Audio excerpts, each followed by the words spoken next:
देश के चहुमुखी विकास को लेकर गहन चिंतन रखने वाले सत्यप्रकाश रेशु अग्रवाल ने 4 मई को राजभवन लखनऊ में राज्यपाल आनंदीबेन पटेल से भेंट की। सत्यप्रकाश रेशु अग्रवाल को 1 मई को राजभवन से फोन आया था कि देश के चहुमुखी विकास के लिए 4 मई को लखनऊ के राजभवन में राज्यपाल से वार्ता करने के लिए उनको आना है। रेशु विहार स्थित अपने आवास पर एक पत्रकार वार्ता को संबोधित करते हुए सत्यप्रकाश रेशु ने बताया कि उन्होंने राज्यपाल से अपनी बात की शुरुआत माताश्री कहकर की, जिससे वे मुस्कुराई व बात आगे बढ़ाई। उन्होंने शुक्रताल के चहुमुखी विकास, श्रीमद् भागवत कथा स्थल के जीर्णोद्धार, गंगा की धारा को शुक्रताल में लाने के लिए व स्वामी कल्याण देव की जीवन शैली को जन जन तक पहुंचाने के लिए राज्यपाल को जनता की ओर से एक पत्र लिखा था, जिसमें मतदान न कर पाने वालों का मतदान सुनिश्चित करने की खोज की बात भी लिखी गई थी, जिस खोज से digital India, digital Bharat, digital चुनाव की नीति अपनाते हुए लगभग 95% तक मतदान संभव होगा तथा मतदान न कर पाने वाले मतदाता विश्व के किसी भी कोने में रहते हुए आसानी से मतदान कर सकते हैं। साथ ही प्रधानमंत्री नरेंद्र मोदी की सारे चुनाव एक साथ की सोच संभव होगी। डिजिटल चुनाव नीति से देश का अंतिम व्यक्ति भी आसानी से चहुमुखी विकास के रास्ते पर चल पड़ेगा,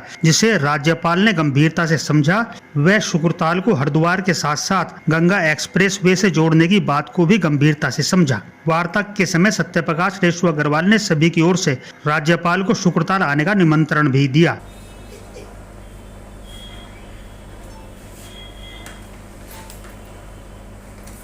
महामहिम राज्यपाल महोदया से कल 4 मई को राजभवन में मैंने अपनी बात की शुरुआत माता श्री का सम्मान देके शुरू की और मुख्य रूप से मेरा उद्देश्य उनसे मिलने का था कि जो सुख तीर्थ है उसका जीर्णोद्धार, गंगा जी की धारा का आगमन और जो वहाँ पे राजा परीक्षित ने मुक्ति पाई है, ठीक उस मद् भागवत कथा से पूरा देश, पूरा विश्व मुक्ति पा सके और भागवत कथा के उस जीर्ण स्थल का जीर्णोद्धार हो सके।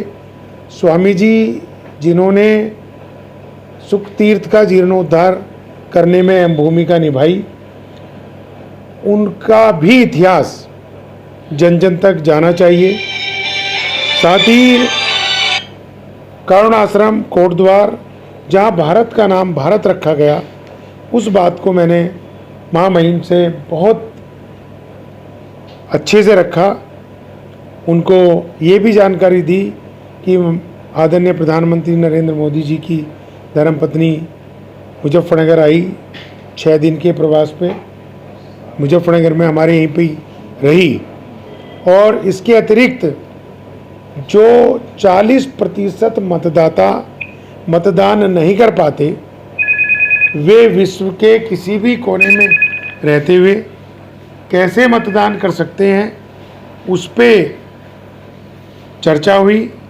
उनको पूरी बात बताई ताकि 95% तक मतदान संभव होगा। ये बात मैं पूर्व में APJ अब्दुल कलाम, नरेंद्र मोदी जी, योगी आदित्यनाथ जी, चुनाव आयुक्त श्री बग्गा जी, राज्य सभा के महासचिव योगेंद्र नारायण माथुर जी आदि लोगों के समक्ष, रामदेव जी आदि के समक्ष रख चुका हूँ। और मुझे आशा है कि एक दिन यह अवश्य आएगा कि महामहिम महोदय ने जिस प्यार, सम्मान, आदर से बात सुनी कि 40% मतदाता मतदान कर पाएंगे जो मतदान नहीं कर पाते।